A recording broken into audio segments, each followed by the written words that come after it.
Hello guys, welcome back to my channel. Kembali lagi saya akan membagikan informasi menarik guys. Kali ini saya akan membuat video tutorial bagaimana cara mengembalikan data yang pernah terhapus di komputer atau di flash disk. Gimana ya caranya? Simak video ini sampai habis ya guys. Sebelum kita mulai video tutorialnya, bagi teman-teman yang baru berkunjung di channel ini, silahkan tekan tombol subscribe dan loncengnya ya guys. Dan jika video ini bermanfaat, silahkan like, share, dan komennya ya guys. Mari kita bangun channel ini agar dapat memberi banyak informasi. Langkah pertama yang harus kita lakukan adalah menyiapkan softwarenya terlebih dahulu. Untuk link downloadnya sudah saya siapkan ada di deskripsi. Oke guys, kita lanjut ya. Jika sudah selesai di download, softwarenya akan terbuka seperti ini. Kemudian kita tancapkan flash disk di komputer atau di laptop. Nah, jika sudah selesai ditancapkan, maka akan muncul general USB device seperti ini ya guys. Kemudian kita hanya tinggal menekan tombol recover untuk mengembalikan data kita. Kita coba ya guys, klik recover. Pada tahap ini akan membutuhkan beberapa waktu sesuai kapasitas hard disk atau flash disk. Kita harus menunggu sampai proses mencapai 100%. Pada video ini akan saya percepat ya guys.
Oke guys, kita lanjut ya.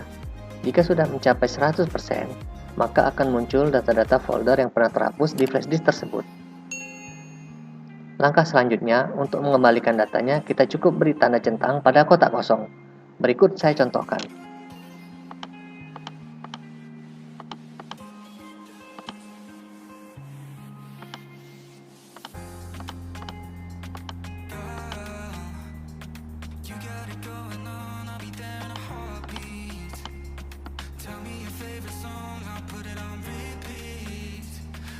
Di sini saya contohkan, saya klik font file, kemudian saya klik reconstructed file.